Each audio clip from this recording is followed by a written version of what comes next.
Good morning, everyone. Thank you for joining us for this early bird webinar sponsored by Merck Sharp and Dumb. My name is Dwayne Schultes, and I'm the CEO of Vital Transformation, and I'll be moderating this early bird webinar this morning. Again, thank you for being here this morning. As you know, with our early birds, we appreciate your participation. If you're having audio trouble, we have provided several dozen phone numbers.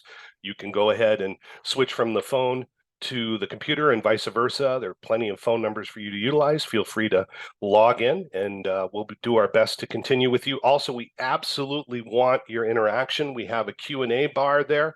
Please feel free to provide your questions, and I will distribute them, and we'll answer them and do our best to make sure we have any of your questions covered. So again, thank you very much for being here this morning. So, as you know, access to medicines across Europe has always been high on the EU's agenda, also in the context of many current legislative proposals. And while member state health systems have established processes for traditional medicines, new treatment paradigms such as combo therapies, stratified populations by biomarkers, or gene and cell therapies are not always supported by current regulatory practices to the best that they can be. Europe's Cancer Forum event on December 5th will discuss how health systems can better prepare for new European treatments and combinations, and also what innovations and innovators can learn from regulators and payers. How can we all contribute to timely patient access? After all, patient access is everyone's responsibility. And to help us answer these questions today, I'm extremely pleased to be joined by two speakers of excellent quality. I'd like to begin by introducing David Danko, who's the Managing Director of Ideas and Solutions in Budapest. Good morning, David. How are you doing? Good morning, Ewan. Perfectly fine. Thank you very much. And I've never seen that shot of Budapest behind you. It looks quite cold. I hope it's okay today. It's a particular angle.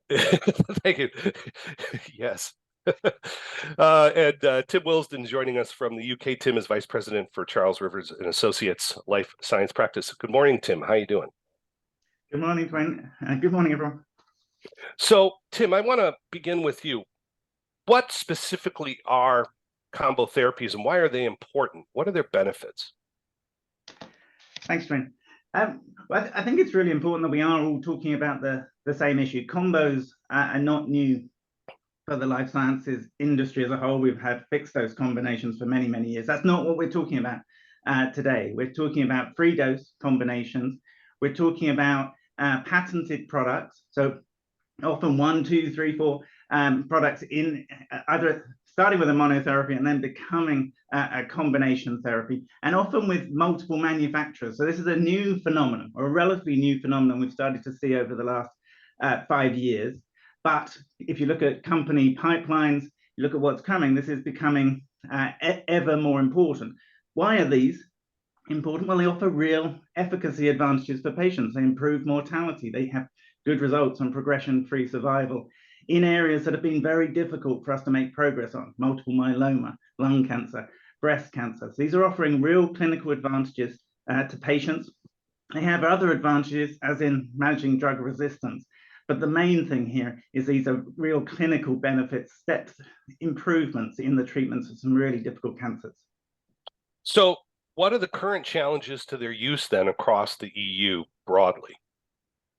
Yeah, so the easiest way to think about this, or the easiest way I find to think about this, is to think about an extreme example, a cost-effectiveness country. Not all countries are cost-effectiveness-based systems. This has issues in all types of countries. But if we think about a cost-effectiveness-based system where we've got an original product, a backbone on the market, and this is priced close to the cost-effectiveness threshold. If we bring in an add-on, we make this a combination-based product, this delivers clinical benefits for the patient, might drive volume in the backbone. It may be the case that there's no price, that the add-on therapy can be seen as cost-effective. The backbone is already priced close to the threshold. This would drive increased volume. You might actually need to have a negative price.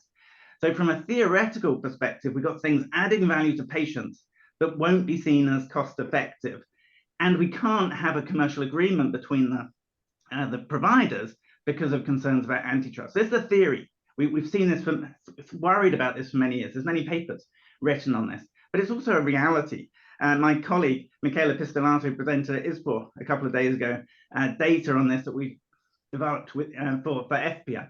And what we can see is real differences in access. 28 combinations in Germany, 11 in Ireland. 17 percentage points difference in the percentage availability. 193 days delay. These are really substantial, meaningful differences in terms of patients waiting for innovative medicines. It's not just us saying this. If you look at the CMA report that came out last week, 50% of NICE submissions failed or were terminated involving a combination. This is a material impact on patients today. So, David, you've also done some research on this. Can you give us your perspectives on combo therapies from the standpoint of what's going on, not just in Brussels, but also Central and Eastern Europe? Yeah, thank you, Jun. So first of all, I think, as Tim mentioned, this problem is not new. It has lately been associated cancer, but it's not specific to cancer therapies. So if you look at pulmonology, if you look at antivirals, this problem has been there. I think what makes it unique is that there are two things which may make it unique. The first one is that an increasingly larger share of combination therapies have now constituent therapies belonging to different manufacturers. That's point number one. Point number two is that these active substances are in a relatively early stage of their market life cycle, so they are going to remain on patent, for quite a considerable amount of time.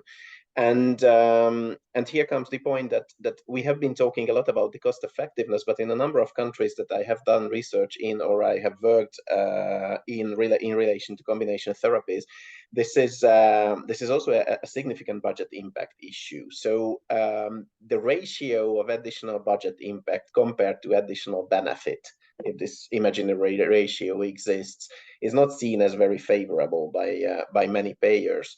And the fact that there are multiple suppliers, multiple owners of intellectual property rights, make it very hard to use the conventional tools that have been used for combination therapies, where the constituent therapies belong to the same manufacturer, which is short-term managed entry agreements, financial agreements.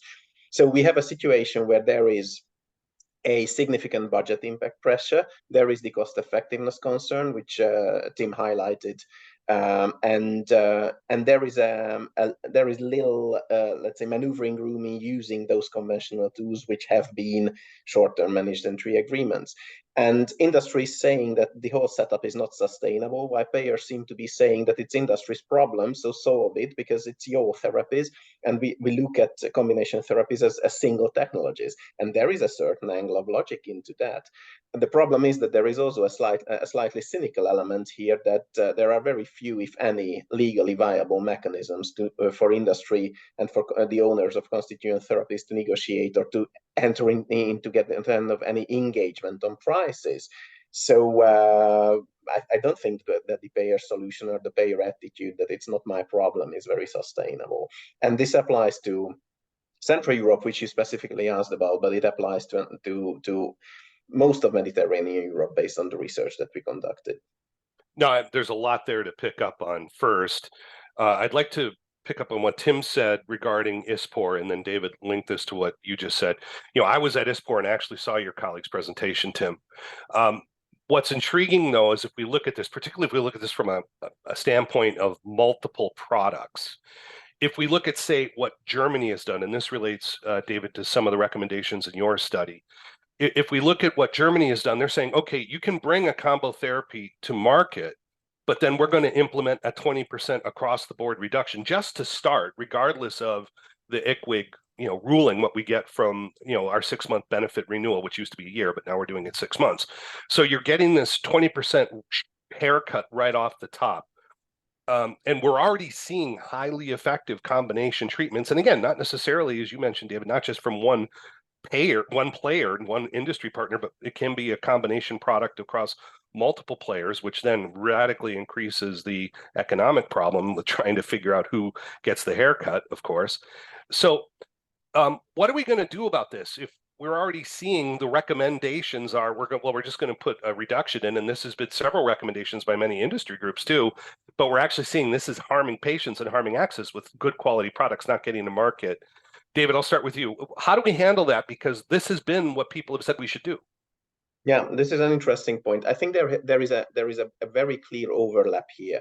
So what you find, what you have on the on one side is the general payer, how shall I put it in a nice way, fatigue or skepticism regarding end-of-life treatments or indication splitting or orphan oncology indications.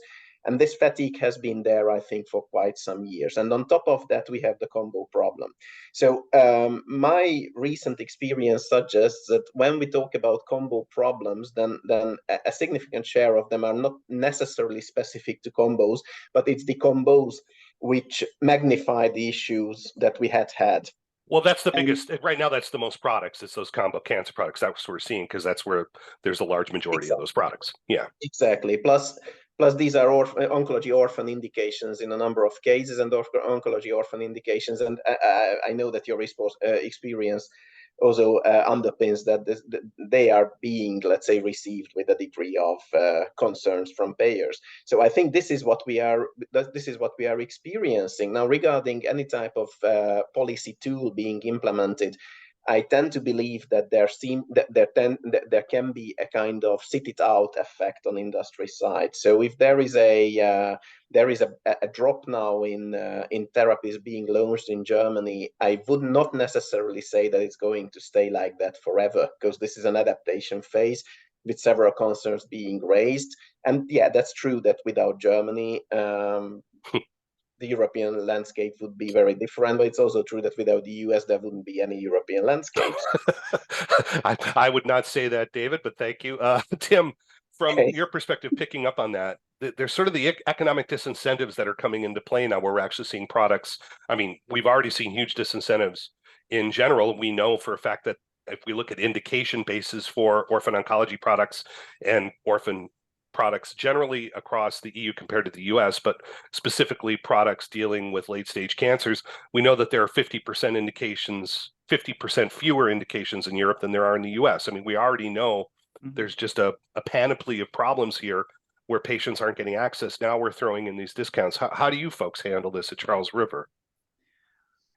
I think first of all, we all need to be honest. This is quite a difficult challenge. It's one we've been working on. I know David's been working on for a long period of time, and the issue is multifaceted. One, we have a system where only the add-on goes and talks to the HTA agency, so we have a single axis of freedom there. We have antitrust rules, which mean that the companies are rightly very cautious about sharing information or thinking about a commercial agreement. We have a lack of tracking as to how these products are being used in practice. So even if we did have an agreement, how would we monitor it and assess it? So I think the first thing to do is to admit it's complicated.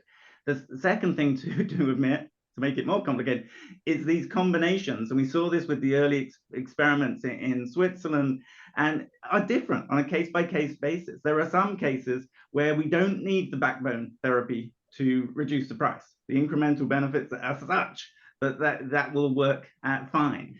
There are other systems where the sticky plasters we've seen, and David suggested, novel pricing models, managed entry agreements, will give you enough freedom that allow you to do this with a little bit of iterative negotiation with the backbone therapy provider.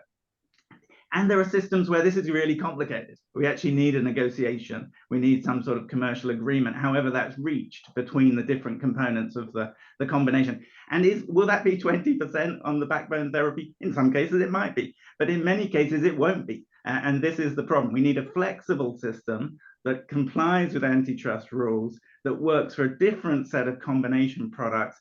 That means these products are fairly treated compared to monotherapies. We can look at the total value of the combination, and that is fairly rewarded, not excessively rewarded, and these products get through in a reasonable period of time. This is quite a difficult challenge. So, Dwayne, I think we've got to hold up our hands first of all and say this is quite difficult. Yeah, and I think that some of the things that you've brought up about the antitrust side, particularly in Europe, become increasingly difficult because there's so much pricing pressure. I was at ISPOR, I just mentioned last week, as I'm sure many on this webinar were, and there was a morning plenary on Tuesday, and it was a session with a bunch of payers, Janis Natsis, Anya Shiel, et cetera. And the sort of outward hostility against late stage oncology broadly was really quite stark and somewhat astonishing. I mean, if we look at, say, B-cell lymphoma now, we know that 60% of patients who go in, more than 60%, 63 across most cohorts, walk out cured. So 2/3 of patients roughly are walking out cured. But what do we do now with that third that is no longer treated? Are we just writing them off? Are we saying that, yes, it's a smaller population, it's an orphan population, B-cell lymphomas, a couple 100,000 a year. Are we just going to write that off? And I guess the concern I have is, given the HTAs are expressing increasing skepticism, and you have this legislative proposal under the GPL, the general pharmaceutical legislation, that can potentially claw back from 10 to 9 years for an orphan exclusivity, and there's even pushes among HTAs to come down to 5 years. How do we get around this? How do we manage to square the circle? Because the reality is, this is where the science is moving. Combo treatments are becoming available because they work. Tim, I'll come to you first. I mean, how do we deal with this? Yeah, we don't deal this with a regulatory tool. So the general pharmaceutical legislation, a complicated package, as you say, dealing with regulatory incentives. That's not the problem that we have with combinations. The problem we have with combinations is the need to align prices to value, and the need to have some apportionment of how we change prices to make sure these come to the market. So unfortunately, this is something that we're largely going to solve at the member state level. There is a degree to which we need to solve this through value assessment and how HTA bodies change. We need to have the flexibility. We all know if we're going to reduce the price of one indication of a product, if that affects all of the existing indications, anyone, the backbone provider, is going to be very reluctant to allow for changes in prices. We need combination-specific pricing, however that works. There's lots of different ways that can work. And we do need tracking. Any of these solutions will need us to know how this is being used in the future. And this is the enablers, these are the underlying bits at the member state level that will allow us to improve reassurance as to how these products are evaluated and that they're delivering value, but also allow a commercial agreement that allows these products to come on the market. GPL is not the answer. Again, I'd like to point out to the audience, please you're taking your questions. There's a Q&A button there. Feel free to submit your questions. I'll circulate them back to the speakers, and we look forward to having your input. David, I'm going to come back to you with the same question. So you've expressed the problem that you've seen and accounted for in your study, looking at this growing problem we have where payers are increasingly unwilling to pay for these late stage oncology packages, particularly combination packages, yet we're seeing high levels of efficacy on the first line, second line combination treatments. How do we deal with the fact that the medical need now is in these areas where patients have fallen through, and we're getting into salvage lines, and we actually need effective packages, and now the payers are saying, well, we don't want these. I mean, how do we deal with that? Because that's where combinations are being utilized. This is the tricky bit. I fully agree with what Tim has said. So I can't really bring this into close connection with any regulatory incentives or change. This is not a regulatory problem. From a regulatory perspective, I think these therapies face comparably few challenges.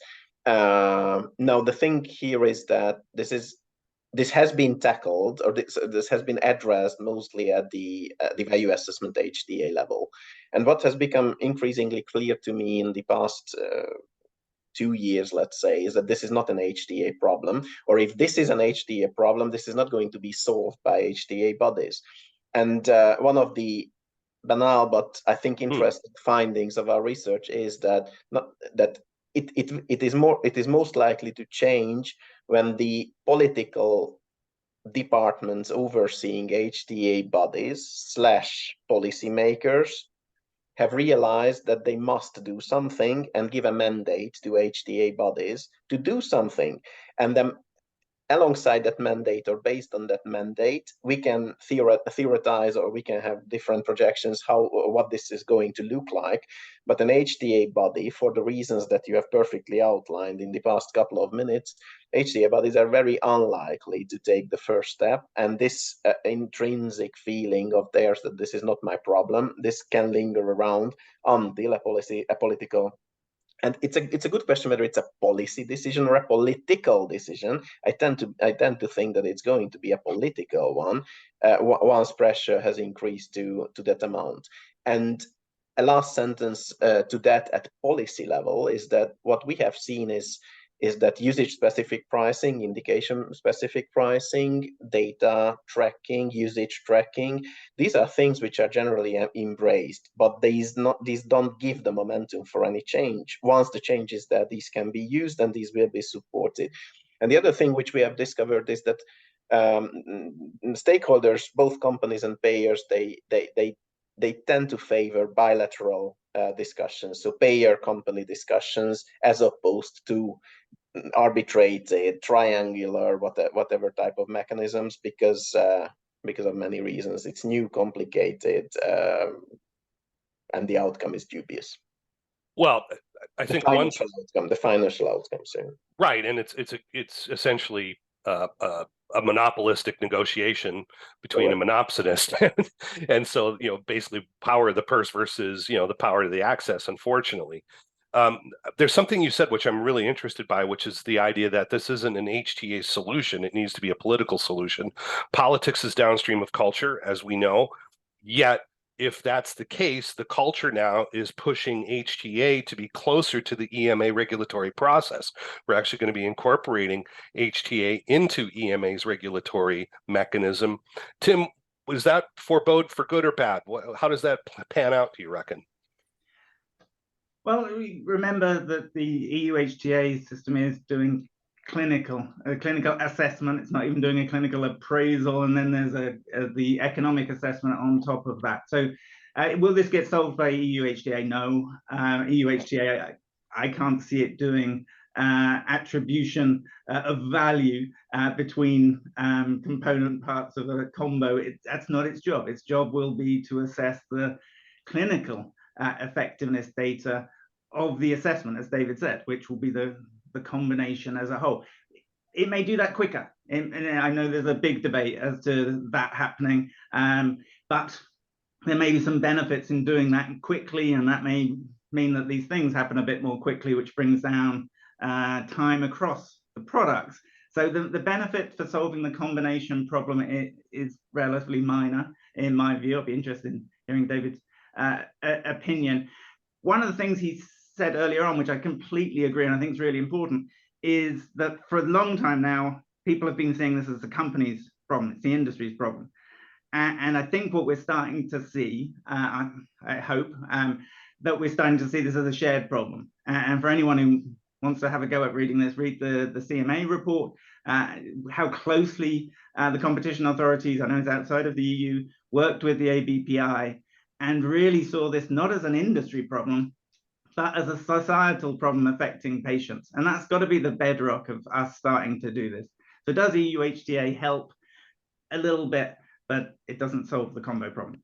Picking up on the patient issue, we have a question from Nadia Palanda, and this gets to this point of, this needs to be seen as a benefit for patients, because obviously we are curing a lot of cancers now at the 5-year level. So Nadia asks, where can patients get involved in the discussion early on, and how do we ensure that they get heard and invited to the table, be part of the process?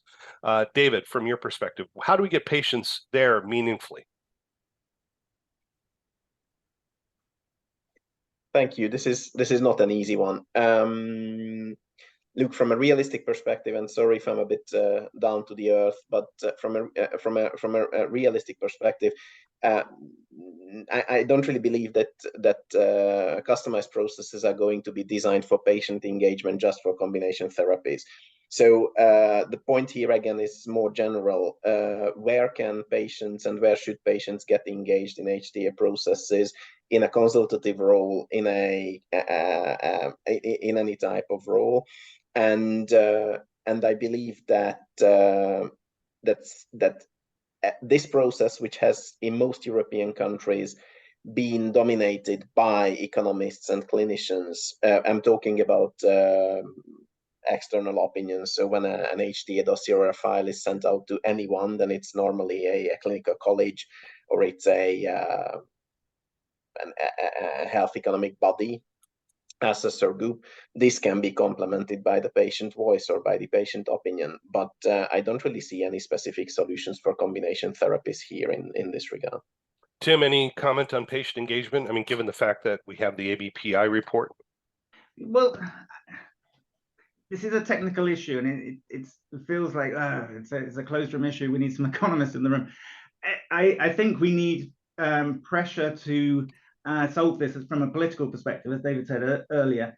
And this is where the patient bodies have a real role to play in the different therapy areas, making the case for combinations being valuable, and making the case if we don't have these combinations in Europe, that is really to the detriment of European patients. So it's the value and the perception of combinations as a solution rather than a problem that the patient bodies have a real role. Yes, I think they should then be involved in the debate, but it becomes quite technical how we solve this. But the push, the need for us to do this, and we've been talking about this for 5 years. And 5 years ago, I think it was fair enough to say, where's the evidence?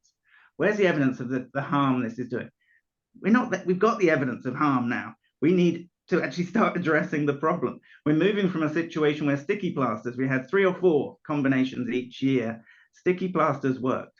This doesn't work anymore. We need a sustainable solution, or we're going to see real material harm to patients. That's where the patient should be making that story with us. So getting to potential solutions, Mark Dooms has issued a question. I think it's certainly valid. Several medicinal products have a value-based price now. You know, this is managed entry agreements and value-based outcomes. Why not use the same technique for combo treatments? I mean, it's difficult, obviously. Tim, why not? What are the challenges to using a value-based agreement or a managed entry agreement with combos? Where does that butt up against reality? So they have a role to play. We should certainly be assessing and comprehensively assessing the total value of the combination. That's the starting point. But that doesn't solve the problem. The problem we have here is about apportionment of prices between the components of the combination. As David suggests, that we've had some proposals on how to apportion value over the years, and they're very helpful. But they're the starting point for that negotiation of how to have flexibility of prices, not the end result. The HTAs are not going to take this and give the solution, and nor would we want them to. So this has to be have some degree of flexibility and some degree of negotiation in the widest sense between the participants of the combination. These are their assets, their commercial assets. It affects their profitability and future of their companies. They need to be involved in that process. So yes, value-based pricing has a role. Value attribution has a starting point, doesn't solve the problem. We need a negotiation framework. Have a look at the CMA. It's an interesting go. It's not the only go, as David says in his paper. We'll need country-specific solutions, but it's one go. We've got a couple minutes here left. So to end quickly, David, if you could, in 30 seconds, what is the quick win here? What is the fastest quick win? Is there low-hanging fruit here, or is everything like a giraffe up on the tree? I'm afraid I would like to offer a low-hanging fruit, but I don't see any low-hanging fruit if you mean a time frame of 6 to 12 months. So you can initiate policy level thinking in this time frame, but I'm very skeptical whether you can reach results or get to results in this time frame. I would certainly start with look. So if we say that that usage specific pricing is something which generally seems to be endorsed, the need for negotiations, bilateral mostly, are things which seem to be generally endorsed. If we say what Tim has explained brilliantly currently, or just a few seconds ago, that value-based pricing can work, but it's linked to value apportionment, and frankly speaking, value-based pricing is differential discounts as long as international reference pricing is around. Then I think it's within this bunch of things that solutions should be found, and it's not necessarily a theoretical solution if you want the low-hanging fruit. It can be an average price solution within the framework of indication-based pricing or something like that, which gives people some positive energy. And I'm sorry about saying this, but we have been talking about the problem for at least 4 years now, but there are very few working solutions. So let's find a simple solution which is acceptable and which works, and perhaps it gives a kind of momentum to the whole solution finding process. Thank you, David. Tim, we're almost out of time here. Quickly, any low-hanging fruit? Any quick wins here at all? Well, do the glass half full version of what David just said. We've got some progress. We've got the UK CMA report. We've got some interesting discussions going on in Belgium, in Sweden, in Ireland. So let's push now. I think let's admit it's tough. Progress was always going to be tough, but it only works if we sit down together. It's multi-stakeholder. It's a shared problem. But we have got a bit of progress. We need to keep this going and accelerate it. Thank you very much. Just to remind everyone, on December 5th, we are going to have an event with the European Cancer Forum. And please, you can register here at the website indicated. Please click on this address. Please register. We'd love to see you there. And these gentlemen will be there as well. David and Tim, thank you very much for your participation today. It's been great speaking to you. Tim, have a good morning. Thanks for the invite. David, have a good morning. Thank you very much. It was and thank you very much for our audience. This webinar is finished. Thank you very much for your participation. Goodbye, everyone.